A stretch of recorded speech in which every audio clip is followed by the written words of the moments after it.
कुर्बानियों की स्मरण करने का दिन है। एक लौह पुरुष सरदार वल्लभ भाई पटेल, दूसरे तरफ आयरन लेडी आदरणीय श्रीमती इंदिरा गांधी, जिनका शहादत दिवस है, सरदार वल्लभ भाई पटेल की जयंती है।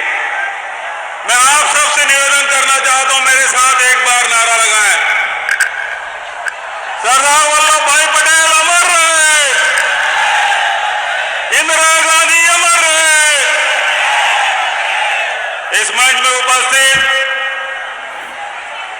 उत्तर प्रदेश के सर्वमान्य नेत्री, अखिल भारतीय कांग्रेस कमेटी के महासचिव, उत्तर प्रदेश के प्रभारी आदरणीय श्रीमती प्रियंका गांधी जी, प्रदेश कांग्रेस कमेटी के सम्मानित अध्यक्ष भाई अजय कुमार लल्लू जी, विधानसभा में कांग्रेस विधायक दल के नेता आदरणीय आराधना मिश्रा जी, पूर्व केंद्रीय मंत्री आदरणीय सलमान खुर्शीद जी,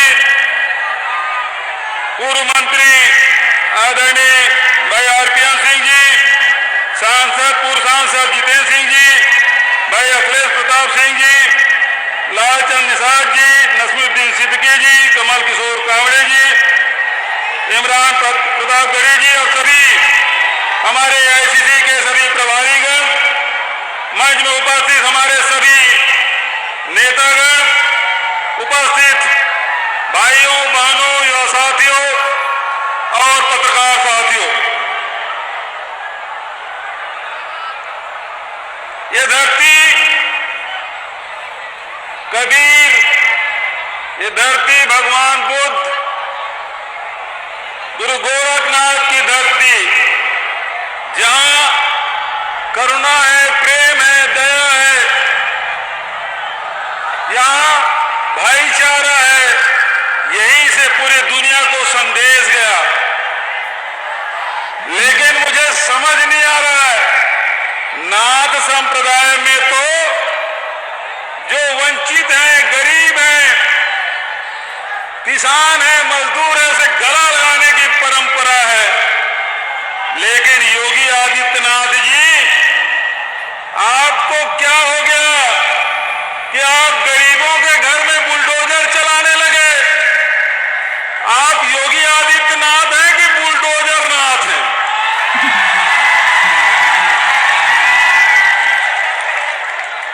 प्रेम बांटने की जगह बदला लेने लगे।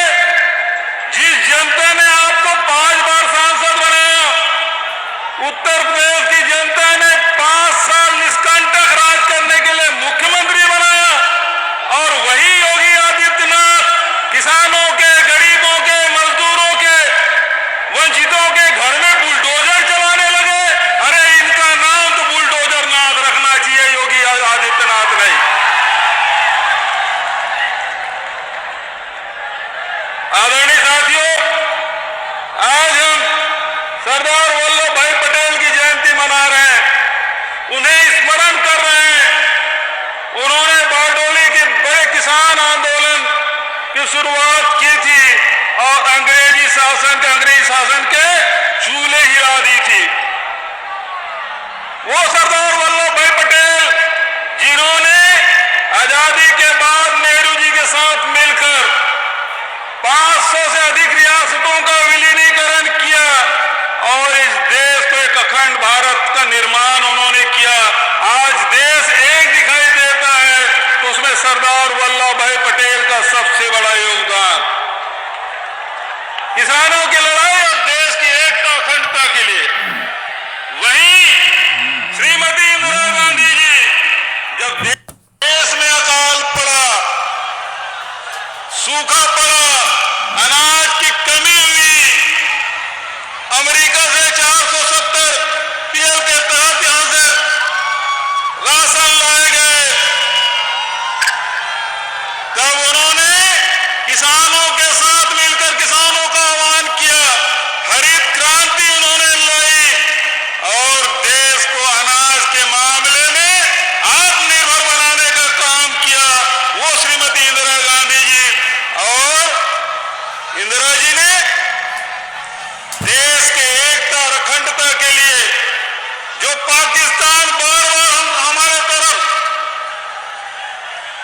हमला करते थे, उंगली उठाते थे, उस पाकिस्तान को दो टुकड़ा करके इंदिरा जी ने एक इतिहास रचा, एक नया देश बांग्लादेश के उदय कराया।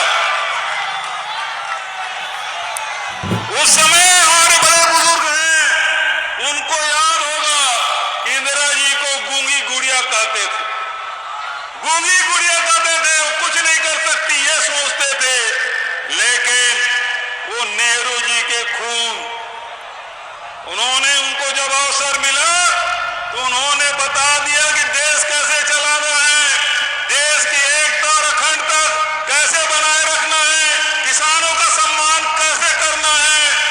और जब आवश्यकता पड़ी तो उन्होंने अपने खून की आहुति दे दी। एक एक कदम इस देश के एकता और अखंडता के लिए उन्होंने बहा दिया। और विपक्ष के लोग तब उसे दुर्गा का अवतार कहते थे। जो गूंगी गुड़िया कहते थे, वही जुबान से उन्होंने दुर्गा का अवतार कहा।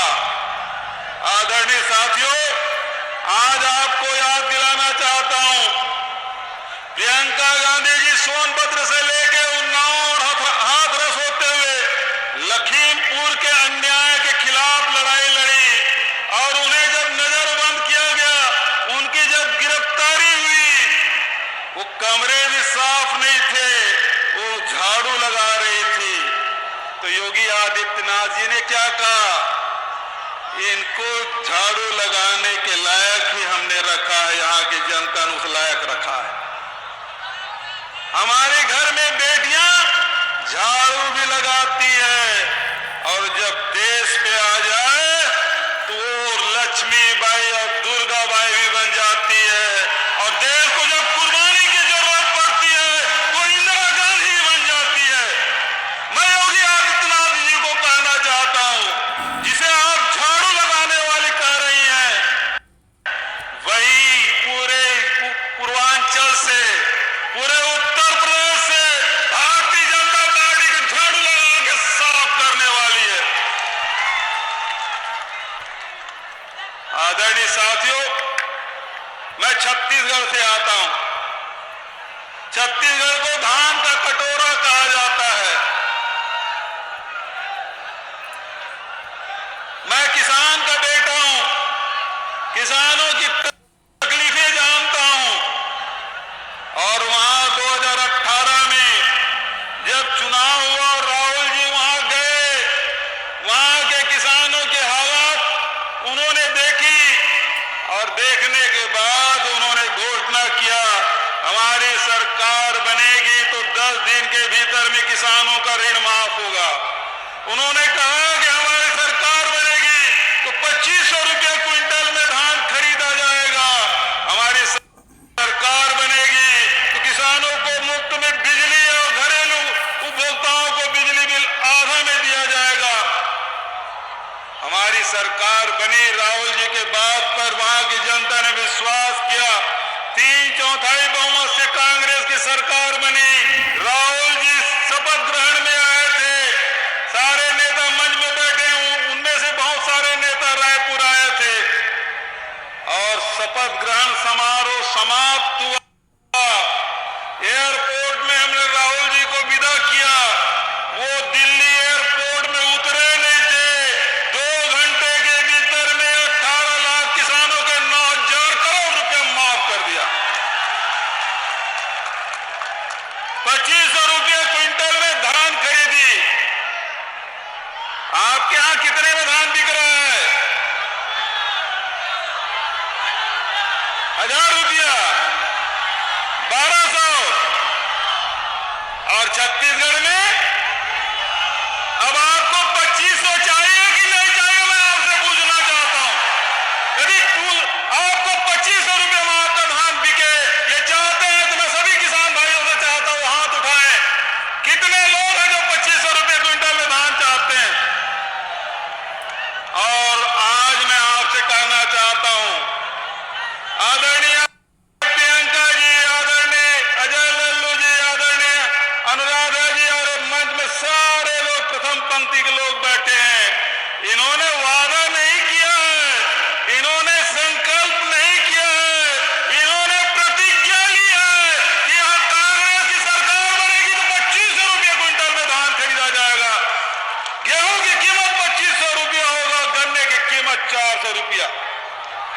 वादा निभाना जानते हैं।